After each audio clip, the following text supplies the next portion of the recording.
আসসালামু আলাইকুম। পঞ্চম শ্রেণীর গণিত বই নিয়ে ধারাবাহিকভাবে তোমাদের সাথে আলোচনা করছিলাম, তার ধারাবাহিকতা এখন তোমাদের সাথে তার পরবর্তী 97 পৃষ্ঠাটি নিয়ে আলোচনা করব। এখানে আমাদেরকে বলেছে একজন ফল বিক্রেতা 1 ডজন কলা 50 টাকা দরে কিনে বাজারে তা 58 টাকা দরে বিক্রি করলেন।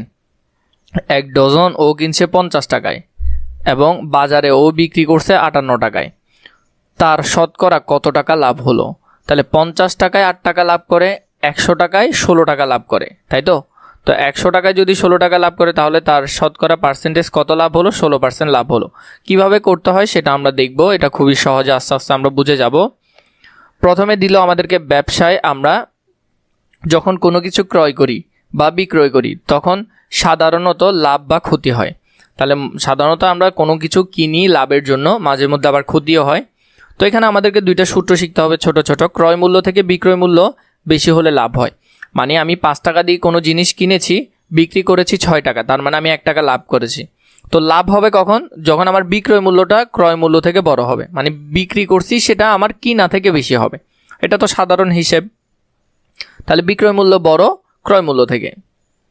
এরপরে ক্রয় মূল্য থেকে বিক্রয় মূল্য কম হলে ক্ষতি হবে।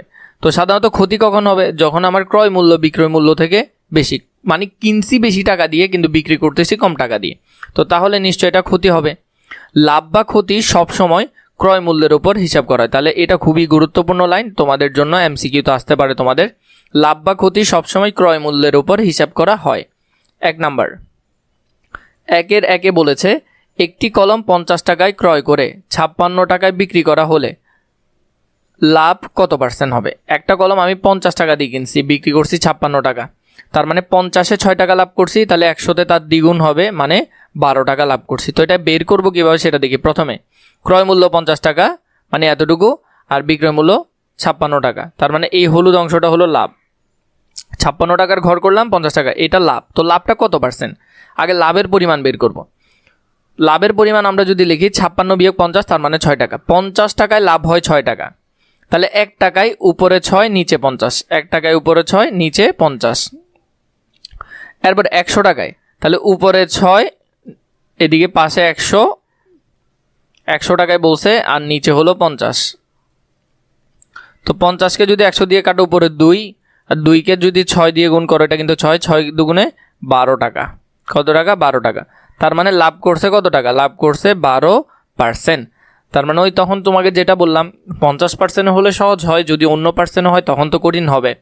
তো এটা আমাদেরকে আস্তে আস্তে শিখতে হবে, আমরা জানবো এগুলো। 2 নম্বরে একটি খাতা 15 টাকায় ক্রয় করে 12 টাকায় বিক্রয় করা হলে ক্ষতি হয় কত পার্সেন্ট? একটা আমি কিনছি খাতা 15 টাকা দিয়ে, বিক্রি করছি মাত্র 12 টাকা দিয়ে, তার মানে 3 টাকা করে লস 15 টাকায়। ক্রয় মূল্য হলো 15 টাকা, দেখো বিক্রয় মূল্য হলো 12 টাকা, তার মানে এই অংশটা আমার ক্ষতি, এই অংশটা ক্ষতি। কিন্তু এটা কত পার্সেন্টে কত হবে সেটা আমরা বের করব। ক্ষতির পরিমাণ 15 বিয়োগ 12 সমান 3 টাকা ক্ষতি। কত টাকা? 3 টাকা। 15 টাকায় ক্ষতি 3 টাকা, তাহলে 1 টাকায় ক্ষতি, উপরে 3 নিচে 15। এই দিকেরটা সবসময় নিচে চলে যাবে আর এটা উপরে থাকবে। তাহলে 100 টাকার ক্ষেত্রে যদি আমি হিসাব করি, 100 টাকার ক্ষেত্রে হিসাব করলে আমার উপরে 3 থাকতেছে, এদিকে 100টা উপরে উঠে যাবে, আর নিচে হলো কত? 15। আমি যদি এটাকে কাটি 3 5 15, তাহলে নিচে 5, 5-কে যদি 100 দিয়ে কাটো 5 20 100, তাহলে 20। তাহলে ক্ষতি হয় কত টাকা? ক্ষতি হয় 20 টাকা। তার মানে 20% ক্ষতি হয়। কত ক্ষতি হয়? 20%।